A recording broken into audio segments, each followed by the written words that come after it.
Now, just to introduce John Martin, our speaker.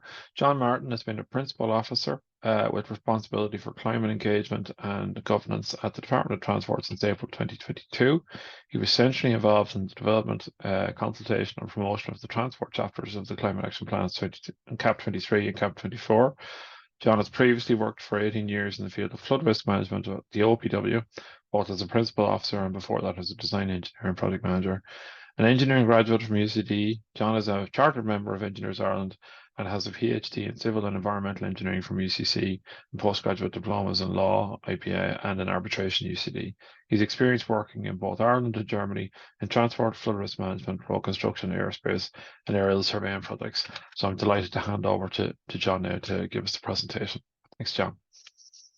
Thanks a million, Donal, and good evening, everyone. I'm pleased to be invited back to present on Climate Action Plan 2024. As Donal said, I've been with the Department of Transport since April 2022, so just coming up on 2 years there. And one of my jobs there has been very much focused on the development of climate action plans with the team there, as well as looking after climate engagement issues and trying to engage communities and broader stakeholders in the area of climate action and transport. As Donal said, I've worked previously in the area of flood risk management in the OPW. I am an engineering graduate from UCD and then did a PhD in UCC in civil and environmental engineering. And I'm a chartered member of Engineers Ireland. So enough about me, on to Climate Action Plan. So anyone who is at this lecture, which we had in hybrid in Clyde Road roughly around this time last year, end of January last year, will have seen what we had prepared and what we had included in the transport chapter of Climate Action Plan 2023. Today is very much an update on that. There haven't been any major pivots in policy. We spent a long time thinking through and working through and developing policies for CAP 23, and CAP 24 is in many respects a continuation of that. So Climate Action Plan 24, it's the third annual update to Ireland's Climate Action Plan. So we had CAP 19, and then that was updated to CAP 21, CAP 23, and now CAP 24. It was approved in draft form by government in December of last year, so 2 months ago now. And when I say in draft form, it is the first one that will go to formal consultation under the SEA and appropriate assessment processes. And I'll come on to that process in just 1 second. As I mentioned, CAP 24, particularly from a transport perspective, builds very much on CAP 23 from last year, but we have, as across the whole plan in other sectors as well, we have looked to refine and update the measures and the actions required to deliver on our carbon budgets and sectoral emission ceilings. And just like across all the other sectors, this really is a roadmap that sets out the policy pathways to achieve our 51% reduction across all sectors by 2030 and to achieve climate neutrality by 2050. Today's presentation, I think, is very timely insofar as I just mentioned, this is the first climate action plan that has gone out to SEA and AA consultation, so Strategic Environmental Assessment and Appropriate Assessment consultation. The consultation just opened last Wednesday and will run for a period of about 6 weeks out to the 5th of April. So obviously that will give opportunities for stakeholders and members of the public to provide submissions or observations on various aspects of not only the plan, but also the environmental documents and the potential impact of the implementation of the plan on the environment generally, and also on our Natura impact, our Natura 2000 network of sites. So all parties, including anyone on the call this evening, all parties are invited to share their views on CAP 24 and on the Annex of Actions, which was published at the same time this year. Last year, that would have followed a few months after it, but this time the Climate Action Plan and the Annex of Actions were both published at the same time. So the Climate Action Plan, just to give you a quick overview as to the structure, there are 23 chapters, but there are 6 sectoral emission ceiling chapters, and they're shown on the screen. So you've got energy generation, powering renewables, building better, so the built environment and cutting emissions from the built environment, transport, agriculture, business and enterprise, and then land use change, and forestry. And you can see there the reduction in emissions that have been mandated across those 6, or here 5, because the LULUCF one hasn't been agreed yet, or hasn't been finalized. But the emissions reduction across the other 5 sectors are shown there. So for transport, you can see that we have a 50% reduction target by 2030. That is measured against our 2018 transport emissions baseline. But not only that, we have to do it in a manner that is consistent with the sectoral emission ceilings that were approved by government back in July of 2022. So for the transport sector, for the first carbon budget period, which runs from 2021 to 2025, we were given a ceiling of 54 megatons of CO2 equivalent. And for the second carbon budget period, that drops to 37 megatons of CO2 equivalent.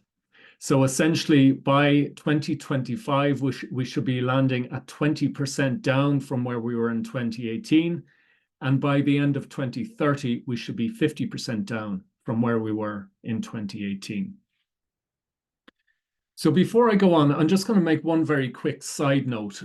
People may or may not have heard of something called the National Energy Climate Plans.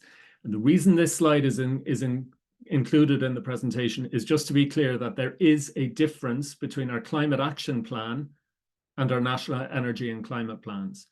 So our updated National Energy and Climate Plan, which covers the period 2021 to 2030, went to consultation in December of last year.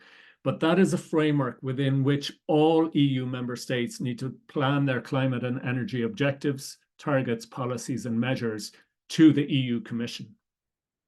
So the NECP is separate from the climate action plans, and the NECP has set criteria for which policies and measures can be included in the modelling and the estimates. The climate action plan, on the other hand, details measures, policies, and programmes which the state intends to deliver, and contains climate targets and policies in accordance with our own domestic Climate Action and Low Carbon Development Act. So there is a difference. So if you hear people talking about the National Energy Climate Plan, it is different from the climate action plans or the CAPs. So back to climate action plan. Just to give a quick update on the sectoral emission ceilings. So sectoral emission ceilings are essentially how much carbon a sector can emit over carbon budget periods. And carbon budget periods are typically 5-year periods of time. So our first carbon budget period runs from 2021 out to 2025. The next one runs from 26 to 2030, and on and on. So far, the first 2 carbon budget periods have had sectoral ceilings assigned to them. And the third of those, which will run from 2031 to 2035, should be settled by the end of this year. So what does that look like? So for our first carbon budget period, we were given a transport sectoral emission ceiling of 52 megatons of CO2 equivalent. And for the second, that drops down to 37. If you look at a linear reduction from essentially where we were in our baseline at 2018, you can see the sorts of annual targets that we should be targeting, assuming you're dropping in a linear fashion. So the gold bars here on the screen show what our targets should be. For the first 3 years, the blue bars show what they were. Now, the third one is provisional. There is a caveat that is an estimate, assuming looking at fuel uses and various anecdotal information we have as to where we think we will land. But the bottom line is, whereas we should be dropping our emissions year on year, they are actually rising. 2021, we were still coming out of COVID. We had about 10.3 megatons. 2022, we were up to 11.6. And last year, 2023, our expectation is that will go up again to maybe 11.8-ish. That's what signals are looking like. So we're going in the wrong direction. There's clearly no doubt about that.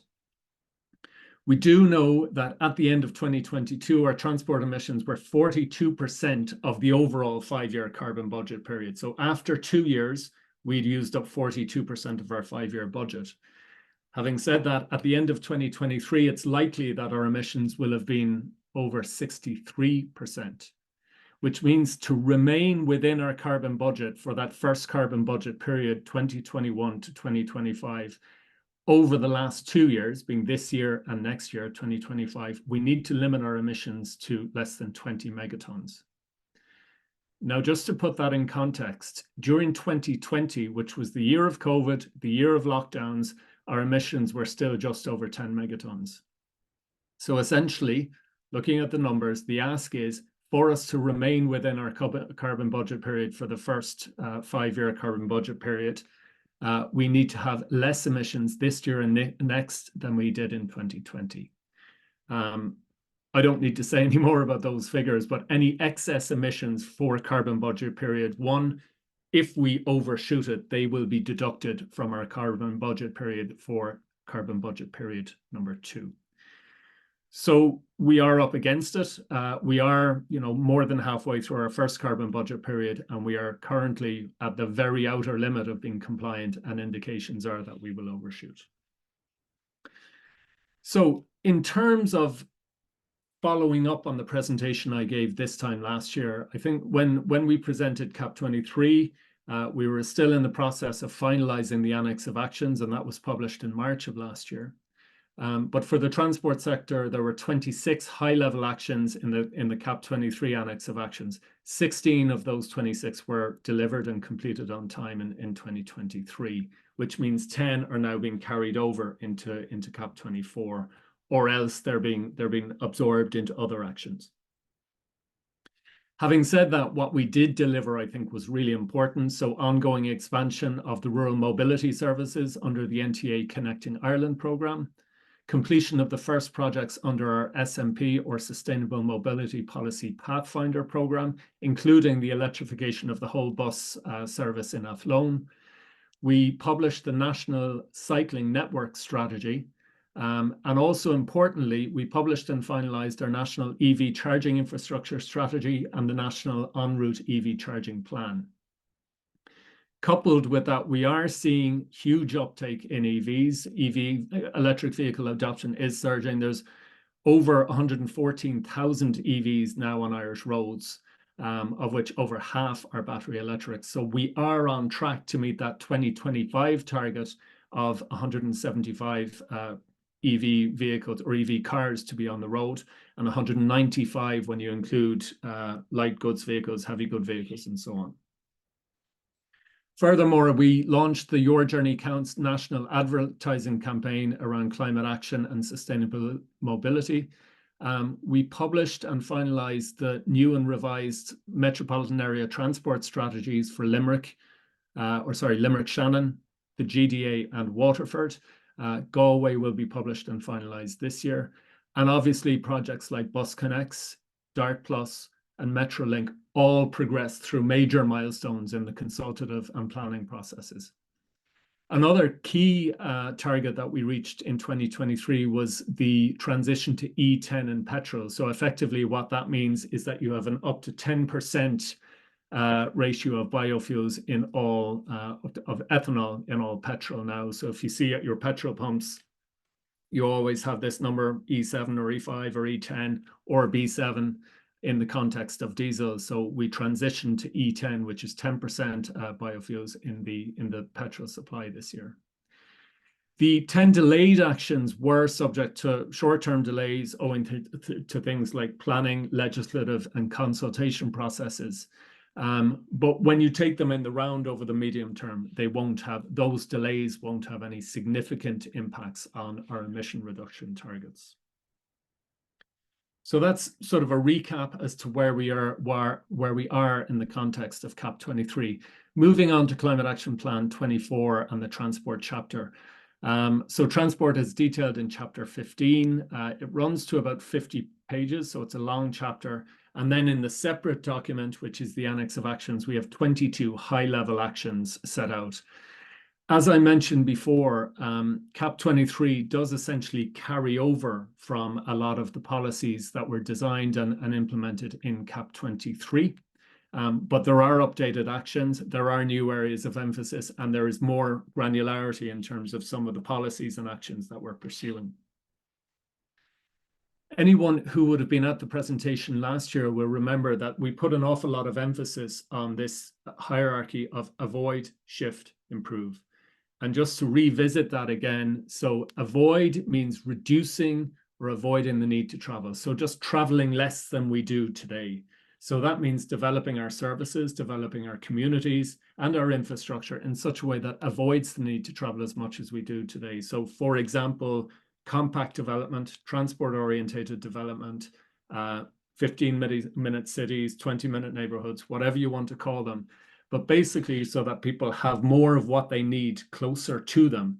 And that's obviously a long-term spatial planning and compact development ambition that we need to continue to work towards. And there are a whole range of policies, both within the transport sector and outside of the transport sector, to achieve those avoid measures. The second is shift, and essentially that's moving across to more environmentally friendly modes. And when we talk about more environmentally friendly modes, we're talking about moving to public transport, we're talking about moving to active travel, cycling, walking, wheeling, whatever it may be, but shifting away from private car use. And then improve, which is the third of the pillars in this hierarchy, is about improving the energy efficiency of vehicle technology. So transitioning from internal combustion engines via biofuels and then across into hybrid and then full battery electric vehicles. So the improve is more about the technology and less about the behavior. The avoid and shift are all about behavior. They're all about people transitioning away from using their cars as much as they do to either traveling less or doing more of that travel through public transport and active travel. So this approach, which was very, very highly commended and is internationally recognized, but it was a very strong signal to us in the OECD report that was published back in 2022. It really signals that we need to be moving in this way, and a lot of other member states and other countries around the world are moving towards this theory in terms of transport decarbonization. So both for CAP23 and following on for CAP24, we have really structured the work programs and the whole concepts that we articulate in the chapter around avoid, shift, improve, with a couple of high-level cross-cutting or horizontal actions that you can see in the top there. So enhanced governance and acceleration of implementation of policies, communication and engagement. Haulage is something that we look across all three, both avoid, shift, and improve. Adaptation is something that stands slightly separate to the whole climate mitigation area. But if you look at the three core pillars there, avoid, shift, improve, you see the types of things we're looking at, and I'll get into those in more detail as we work through the remainder of the presentation.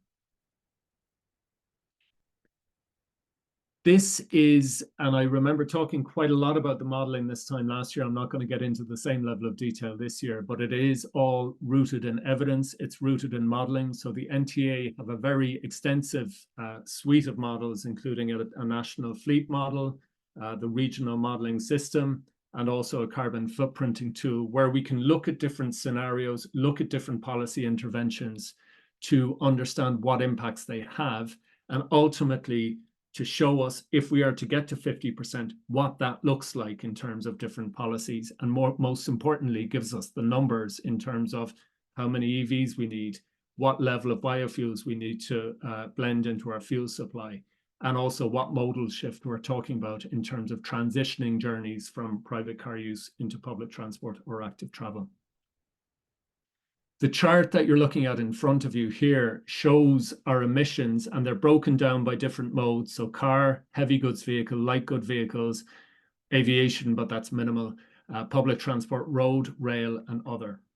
So they show us that on the far left of the screen here, our base year was 2018 and our emissions were 12.2. The second column from the left is our 2030 business as usual scenario.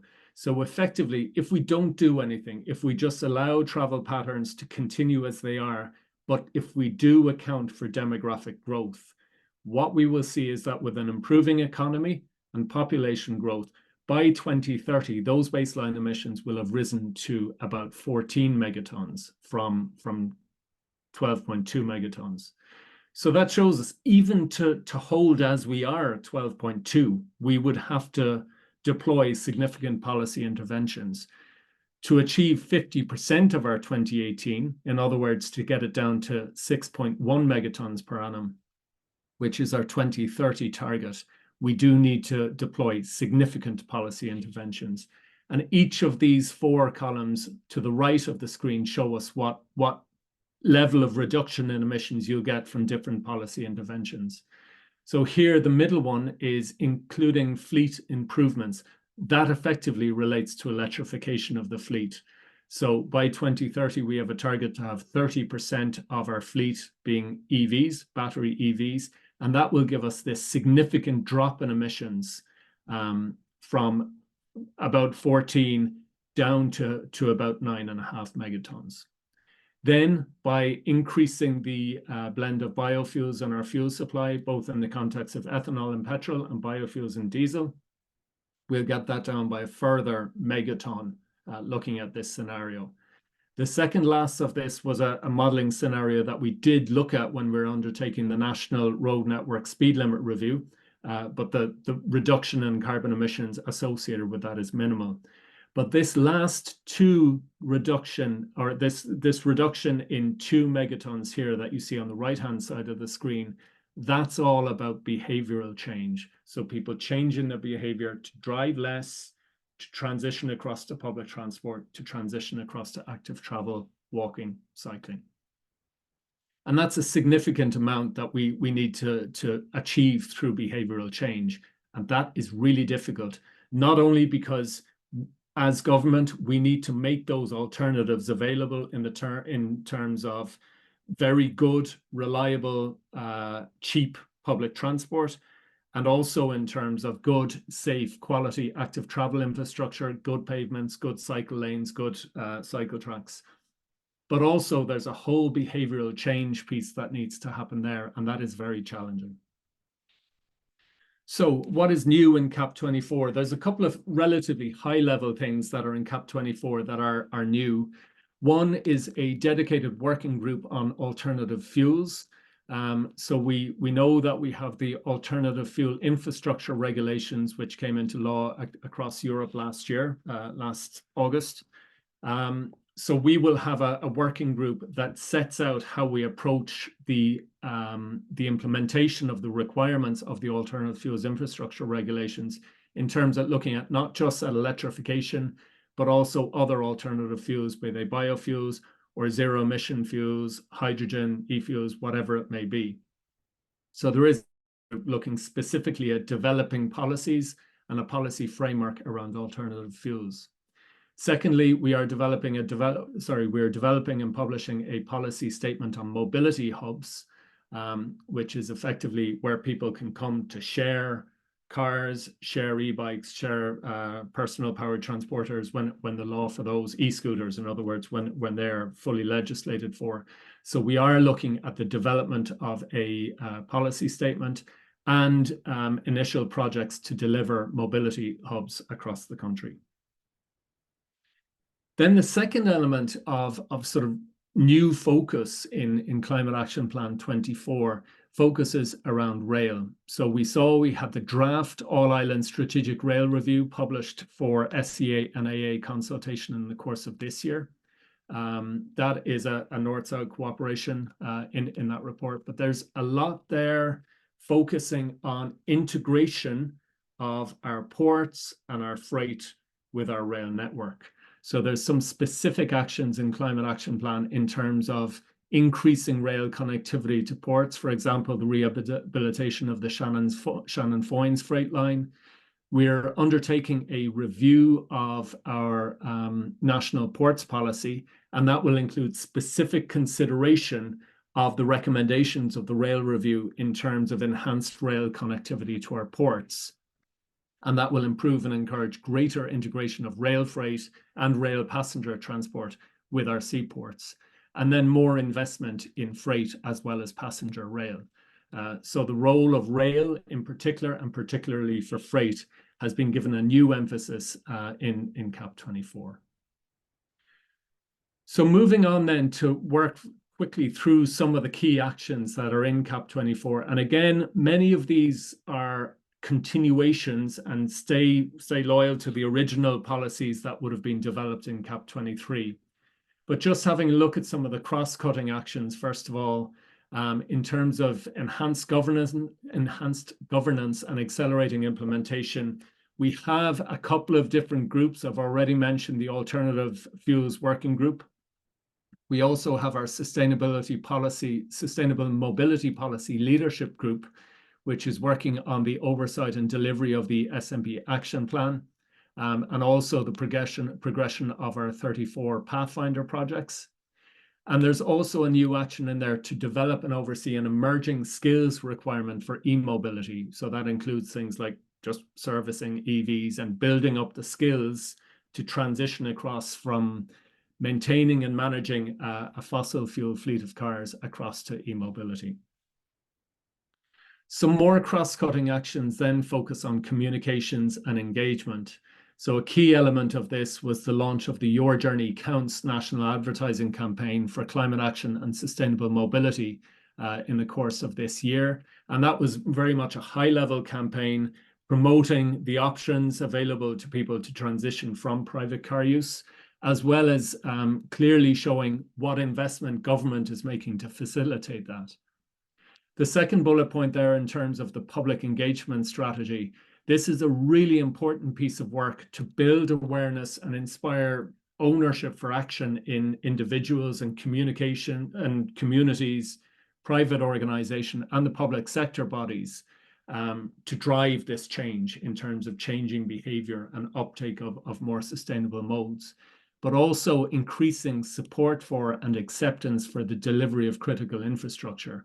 Because we are seeing that we need to communicate very carefully and engage very clearly and carefully with communities when we're looking to change the way we use our road space and allocate more road space across the active travel, public realm, footpaths. So that engagement piece is really important to make sure that we leave no one behind and to make sure that we communicate very clearly what we're looking to implement in terms of the rollout of active travel infrastructure, but also public transport infrastructure, and then to promote the use of that infrastructure once it's in place.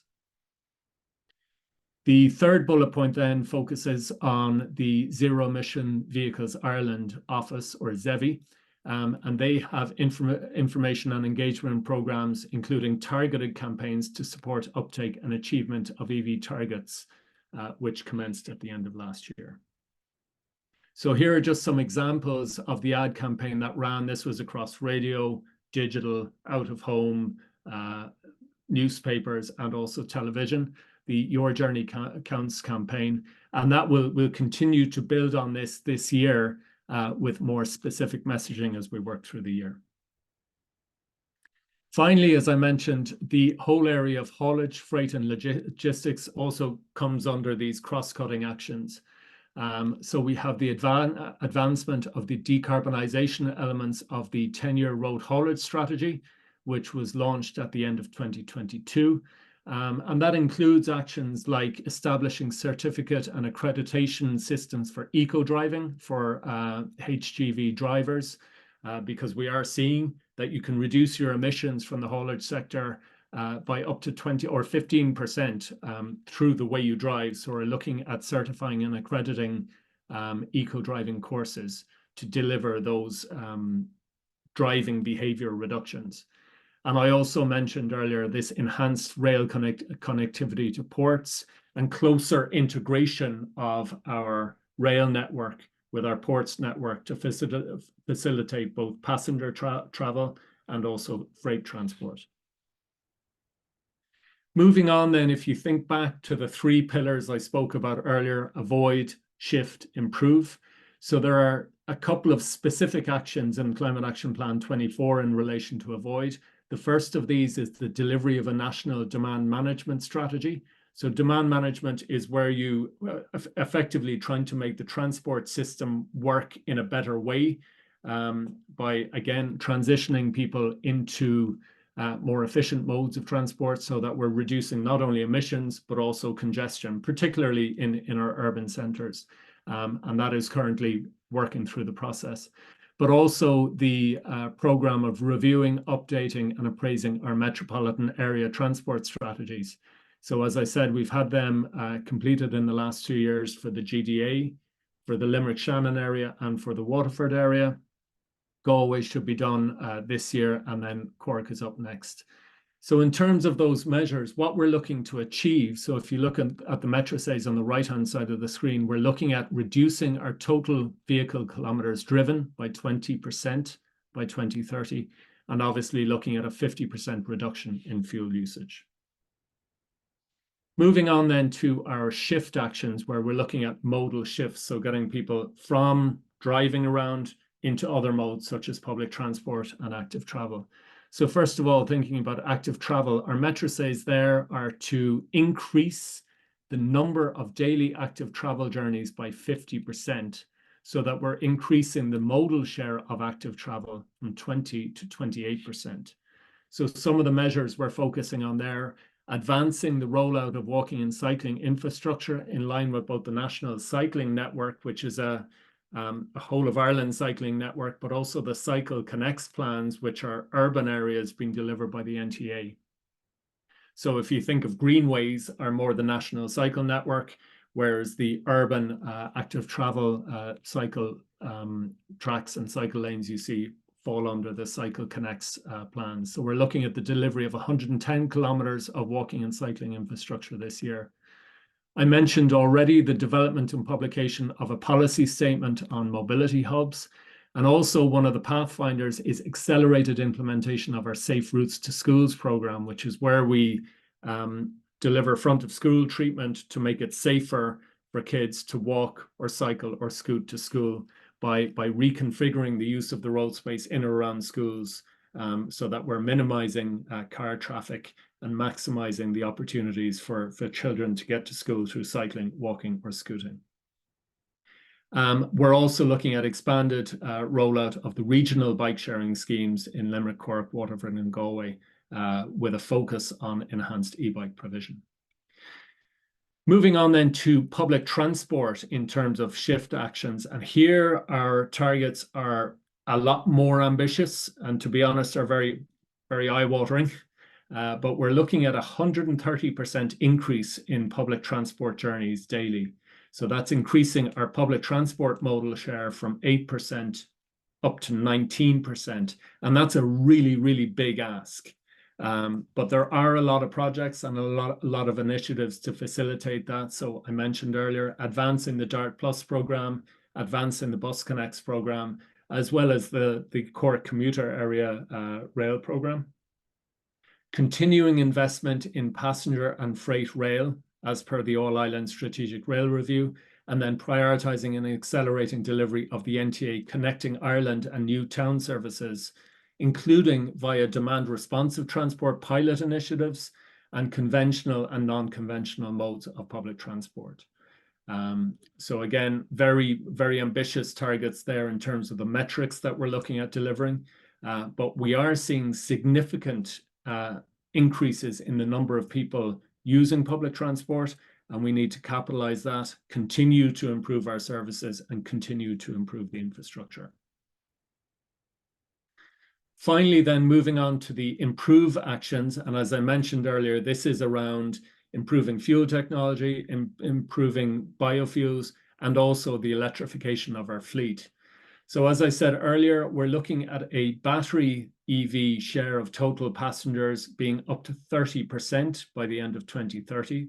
So that means that, 3 in 10 cars on the road will be a battery electric vehicle by 2030. But 100% of new car registration, so every new car sold by 2030 should be 100. This is 100%. So this is about 5 years ahead of the European ban of 2035 on the sale of internal combustion engines. But we're confident that with the rollout of charging infrastructure and the trajectory of EV car sales, that we should be well ahead of that 2035 date. We also have targets there in terms of light goods vehicles and heavy good vehicles. They are less ambitious, obviously, than our car targets because there are less of them available. The market is slower in delivering zero emission HGV or HDVs. So we're looking at 30% of new registrations of HDVs being zero emission by 2030. And then while all that is happening, we're also focusing on the electrification of the public transport fleet in the context of buses, the electrification of our rail services. And then finally, we're looking at having all our fuel supplies being E10, which they already are, but our diesel supplies being B20 by 2030. So they're currently B7, that will go up to B12 by the end of 2025 and up to B20 by the end of 2030.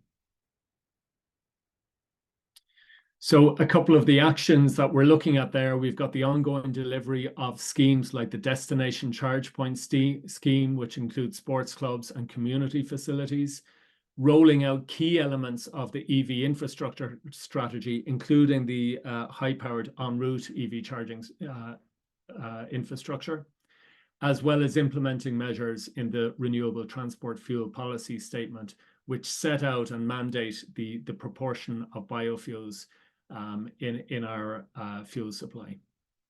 And as I said, advancing public service obligation electric bus fleet procurement, including depot charging upgrades, and identifying measures to improve the sustainability of the school transport system, which is another area that we need a lot of focus on in terms of decarbonising that.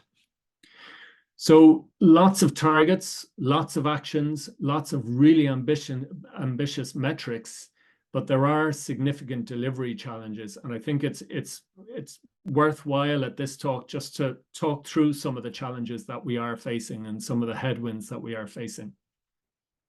There's a lot of words on these slides. I don't expect you to read them all, but first of all, we do have concerns around inflation and exchequer funding. A lot of what we're doing, be it EV rollout, infrastructure rollout, public transport projects, delivery of active travel infrastructure, it all requires a lot of capital expenditure and a lot of capital investment. And while the NDP was set out in 2021 and allocated budgets, that money just isn't going as far now. So there are concerns there about how much we can deliver for the allocations included in NDP 2021 and whether we need to baseline our forecasted project costs with knock-on implications for the allocations that were there. So inflation and exchequer funding is obviously always going to be an issue that we need to keep a close eye on. The second challenge we've included here is project delivery delays, and that includes the planning system, but also wider stakeholder consultation and other necessary approvals and consenting processes. I think everyone on the call who's involved with the delivery of infrastructure, be it transport infrastructure, water infrastructure, flood relief infrastructure, knows that it is taking longer now to get capital projects through the system than it did before. And the slower they are in delivering, the longer it'll take to meet our decarbonisation targets, but also the more expensive those projects will become at current rates of inflation. Thirdly, public service obligation. So record capital investment in our public transport infrastructure obviously needs to be complemented by increased public transport services, and they are supported under current funding through the public service obligation subsidy. So if we have more services, and if you cast your mind back to a couple of slides ago, I said we needed 130% increase in the number of daily public transport journeys. That requires significant increases in the number of public transport services and the level and coverage and frequency of public transport services being rolled out. And therefore, we do need to continue to engage with the funding departments in terms of ensuring that we have enough money to match that increased demand for public transport services in terms of current or operational expenditure. Supply chain issues, again, I think everyone on the call would be aware that across the whole board, be it construction materials or EVs or EV infrastructure, there has been major supply chain issues over the last number of years, which have impacted the transport sector just as many other sectors. And that is having an impact not only on the speed at which these initiatives and policies can be delivered, but also the cost of delivering them. Then public and political acceptance. Not everything we want to do and need to do here is popular. Very, very often, a lot of people just want to keep doing what they are doing in terms of their transport behavior, the transport habits. So saying to people, we want you to walk or cycle or use public transport more, even where those sustainable alternatives are available, it's a big change. And trying to persuade people to drive less and to use public transport more, active travel more, or just traveling less in general is a change that requires a lot of engagement with societies, with individuals, with communities, and doesn't come quickly. Then market capacity and skills. Everyone on this call will know where I'm coming from here when I say that we, as an economy, are experiencing severe skills shortages in many areas, be it in local authorities, in the private sector, infrastructure design consultants, construction specialists, right across to operatives, mechanics, public transport drivers. Everywhere you look, there are skills and market capacity shortages, all of which impact on what we're trying to do here, because we rely on the design and delivery of good infrastructure, and we rely on the delivery of good services, which need mechanics, which need operatives, and which need drivers. And they're hard to come by.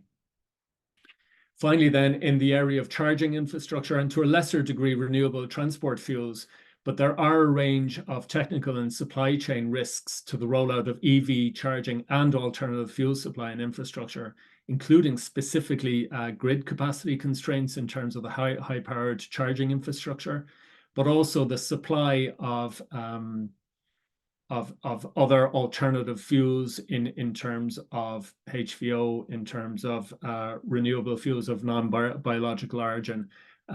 People talk about, biofuels like there is an infinite supply of them, but there isn't.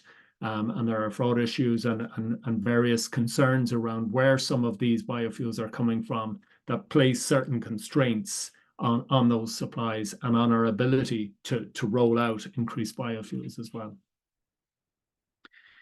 So in terms of those negatives, yes, we recognize that there are major headwinds. Yes, we recognize that we are at risk of falling short, particularly of some of our carbon budget 1 targets. So we are looking at completely recalibrating and reassessing the policies, not just this year, but over time. We always need to look at, are we on track? Are we going to meet our next targets? And if not, what do we do about them? So we're about to commence a piece of work around updating and recalibrating all our modeling tools, and then reassessing the existing policy pathways, but also identifying any additional measures that can further accelerate our decarbonisation of the sector. It may not be in the next 2 years, but we need to keep on looking for ways at accelerating the removal of carbon from the transport system. So in terms of just a couple of concluding remarks, I think it's fair to say that we do have a clear vision of where we need to get to. We have clear policies, we have clear actions, and we have very clear metrics. But having said that, while we do have very specific targets describing what is required, the policy pathways, they're well defined, but they are highly ambitious. And furthermore, we have significant headwinds in delivering on our policies and programs, as I've just articulated. And we remain really reliant on behavioral change at community and individual levels. This isn't just about government rolling out subsidies for EVs, or government rolling out more charging infrastructure, or even better public transport or active travel infrastructure. It also relies on communities and individuals at source changing the way they behave. So as I said, our first carbon budget period targets are at risk. In the longer term, there's a really, really important role for the delivery of major engineering projects, because what will drive this more than anything else is having good public transport infrastructure, good active travel infrastructure, and good EV charging infrastructure, so that it'll be easy for people to say, you know what, I'm not going to drive anymore. I'm going to transition to more sustainable alternatives. So I will leave it there. I'll hand you back to Donal for any questions. Thank you very much. Super. That's great. Well done, John. That was excellent. Many thanks for that. I think we might as well just jump straight into questions and answers. I think there's been a lot of movement on the Q&A. So just has the post-Brexit Irish sea border increased emissions? Example, freight avoiding Northern Ireland and landing at ports in the Republic of Ireland further from their ultimate destination, or vice versa. Is that something you can comment on, John? It's not something I'm aware of having contributed significantly to emissions. We don't have data on that. I would be surprised if it had a significant impact, but as I say, I don't have any indications, or certainly no evidence to suggest that that has had any significant impact. Okay. Next question. Alternative fuel infrastructure regulations. Every 60 kilometers on motorway expects to have a charging station for EVs up to HGEV. Now, how likely is it going to be made concerning the Irish grid infrastructure?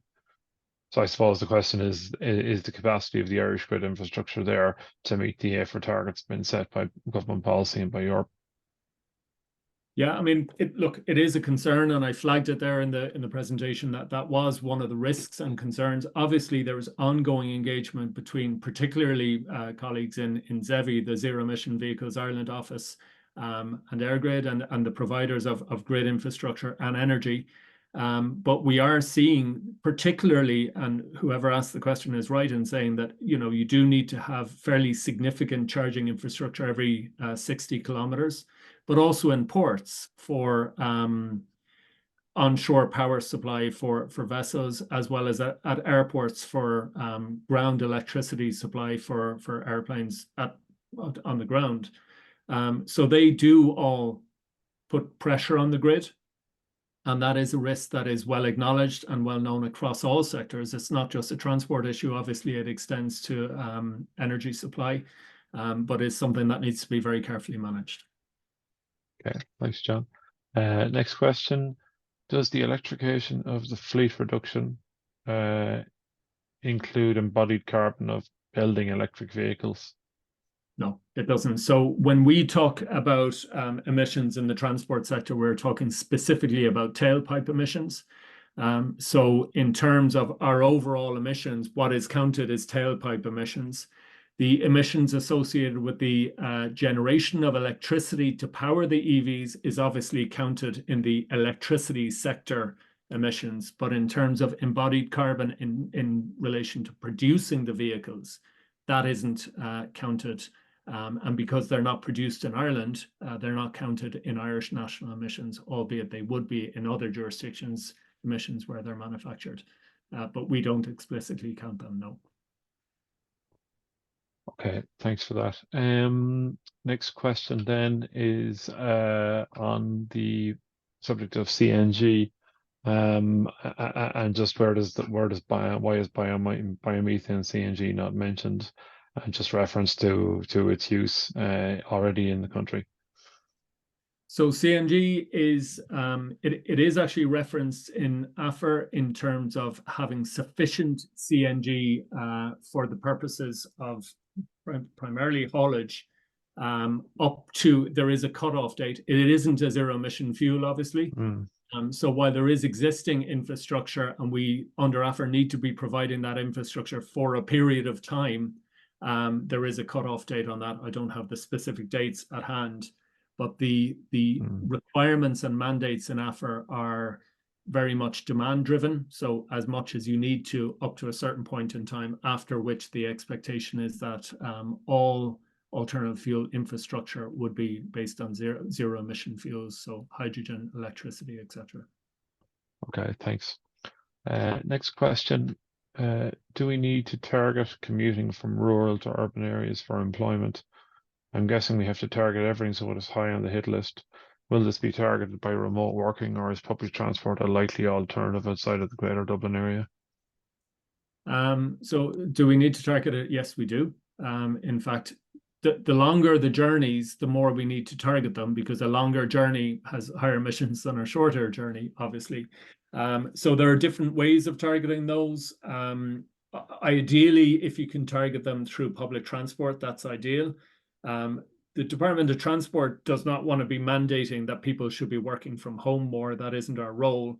But obviously, the role of remote working, or digital hubs, or working from home has a huge impact, and we do see that, and we certainly saw that during COVID. But that isn't a transport policy. Ideally, we do want people to be, if they can get away with traveling less, that's good. But more importantly, if they can shift to more sustainable modes, particularly if their journeys are longer journeys, which are more carbon intensive, then that's what we should be focusing on. Yeah, but like you said, yeah, so blended working policies as opposed to the raw transportation. There's a number of areas that can contribute to that desired outcome. John, you said the objectives are to bring people along with regards to active travel and bus connects, yet local authorities are delivering these schemes through part-A planning routes and consulting with nobody. DCC's plans for August this year for Dublin City closing areas to general traffic or without or were a prime example. Bus Connects largely ignored the serious issues highlighted, railroading through the orbital routes. What will be done to improve TII consultation? Yeah, look, I'm not going to comment on any specific projects, because I'm not familiar with the detail of specific projects in that regard. But I think, generally speaking, and one of the things we've outlined in the public engagement strategy, is that we need to continuously look at way of engaging communities better. I think there is justifiably a much higher expectation from communities now that they'll be properly engaged, that they'll be properly consulted, and that there will be a much stronger focus on almost co-creation rather than just consultation. And I think we're continuously striving across all sectors, be it local authorities, TII, the NTA, whoever it may be, to try and improve those processes. But that needs to be done better and better. Absolutely. I mean, you can never be good enough at doing that stuff and trying to get that stuff right. Thanks. And I suppose, in fairness, we can't speak for TI or we can't speak for DCC here tonight. I mean, we're just talking about the general policy as published in the CAP24 document. Sorry, I'm just having a bit of IT glitches here. Yeah. Okay, so moving on. Next question. Will there be incentives for employers to allow employees work from home for a portion of the time, depending on work type, to act as a reduced emissions lever? Well, I suppose there's already have policies in place around tax incentives associated with working from home. I think it's certain reliefs available, but I don't know if there's anything to add on that, John.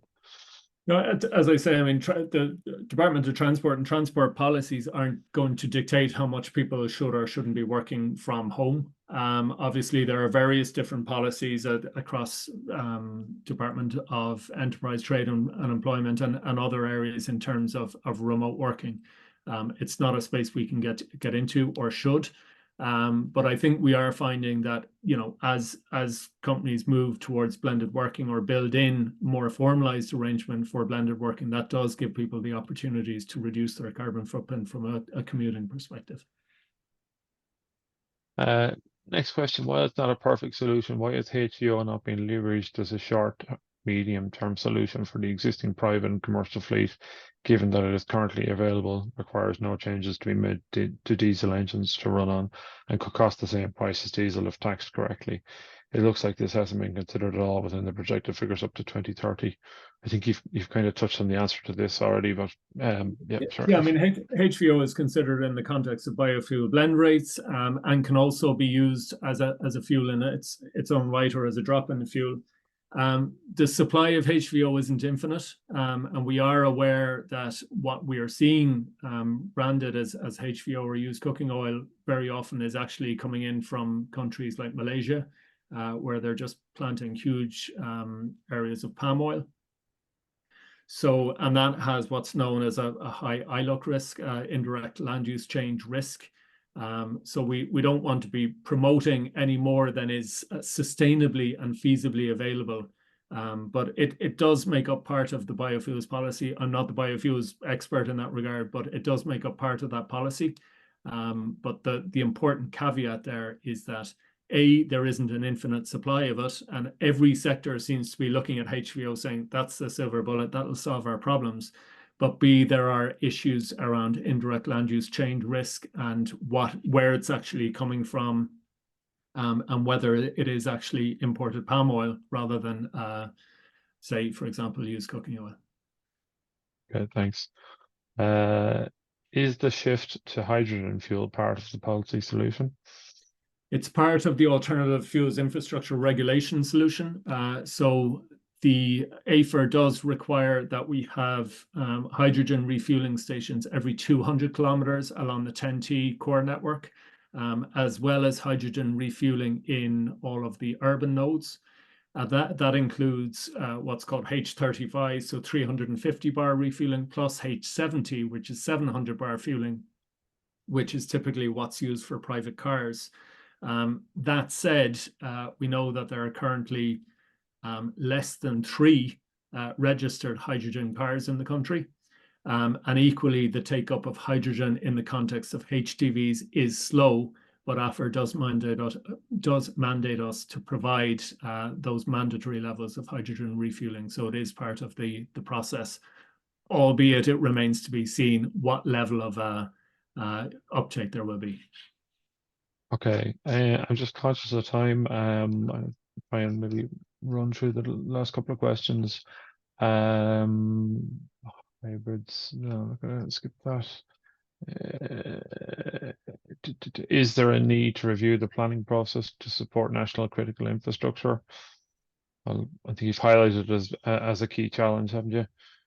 Yeah, I mean, look, the planning process has just been subject to a fairly significant overhaul, and that's currently going through the through committee stage. So look, that is what it is, but I think we do need to see that run more efficiently. I do think we need to see the changes that are being proposed in the new planning bill implemented and come to fruition.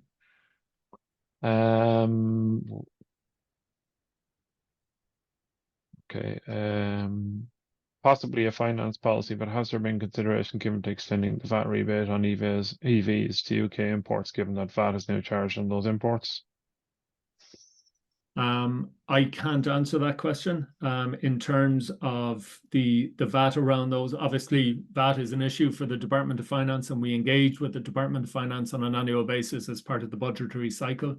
The priority obviously has been to maximize the incentives and the tax relief for new EVs, because getting new EVs into the country will feed a second-hand market.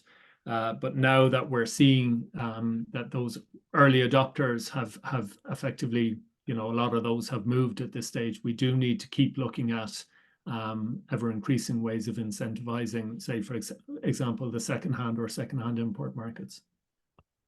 Okay, and can you say if the modeling makes certain assumptions on the cost of energy in the future, both in real terms and relative terms, sustainably produced electricity versus fossil fuels? So not in relative terms, but in terms of in real terms, yes, we do look at the impact of fuel price increases. So rather than looking at what would happen if fuel increased by X amount, we look at what would happen if we increased fuel by X amount. So you can look at the response to increased fuel prices. We've seen that travel behavior is quite inelastic towards fuel prices. So, it has to go up quite a lot. We saw a real world example of that this time last year, where you were paying well over €2 per litre of both petrol and diesel, and transport behavior didn't change massively. But the modelling can incorporate changes to fuel prices to see what impact that has on demand. Okay, so just two more. Second last question. Recent significant behavior changes were a result of plastic bag levy and smoking ban. Is a similar shock initiative needed? Hard one to answer. I mean, from my perspective, you could say yes. Whether it's needed is a different question to whether we would get something like that through politically. The bottom line is there is an awful lot of people who rely on their cars, who need their cars, and anything we do has to be done with a just transition focus in mind. So, very often it's easy to say, look, just increase the price of diesel or petrol so that everyone stops driving. But there are certain people whose livelihood depends on being able to travel, who may not have the public transport alternatives, who may not have the active travel alternatives. So whatever we do and whatever policy interventions we implement need to make sure that we do bring everyone with us. So those sort of shock initiatives would unfairly disadvantage people who simply don't have any alternative but to drive. So it is a fine balance there. Okay, thanks, John. Actually, I'm going to leave the questions and answers at that now. I see that we're at 19:38, so I think we need to wrap things up. Just in terms of tonight's presentation, I really like to thank you, John, for the very insightful presentation you gave us. I mean, you gave us a very detailed update on the plan and how it's evolved and how it's the first plan of its kind to go through the appropriate assessment and the SEA. You explained well the consultation process. You outlined the challenges of the megatons of carbon and how it does sound like we're very much up against it in terms of the 2024 and 2025 targets. When you painted that picture of the emissions that we were using as a benchmark in terms of during COVID years. So I think it's fairly stark for us all to see how much of a challenge there is ahead of us. You explained well the different metropolitan area transport strategies that have been developed, the various provisions around avoid, shift, and improve. You covered in great detail the new aspects to CAP24 in terms of the formation of the new working group around alternative fuel infrastructure and the new focus on railway infrastructure and the integration of the different transport nodes of freight, rail freight and port activity. I think, yeah, in essence, you give us a great whistle-stop tour of, yeah, you covered well how you stated it at the front end that a lot of it was policy that had been developed over time and that it was effectively a refreshment of the previous thinking. And what I particularly liked was at the end of your statement where you set out the various delivery challenges that face you, whether to be monetary, like the inflation, exchequer funding, the regulatory framework that we have. I know my own colleagues in TI were in an Arctis committee recently, and that was one of the issues that they were asked about was the length of time to get schemes implemented now with the layers of assurance that are being sought. Supply chain issues, I think, are something that's on everybody's radar, and especially in a post-COVID world. And I found it particularly interesting all the conversation around HVO and how it has a certain limited and specific use, if you like, in terms of the solution, but it's not exhaustive, and there is all sorts of concerns associated with it in terms of palm oil and the integrity around it. So I think that the final message to credit you with is that you really drove home that there's a need for this plan to be recalibrated and reassessed annually, and that ultimately, despite all the policies and directions and directives that sit there, you really are reliant on the buy-in of the communities and the buy-in of the general public to adapt their behaviour and to embrace the change. So I just like to congratulate you on a fantastic presentation, John, tonight, and I'm sure all the 100 plus or 150 plus people will just give a round of applause to you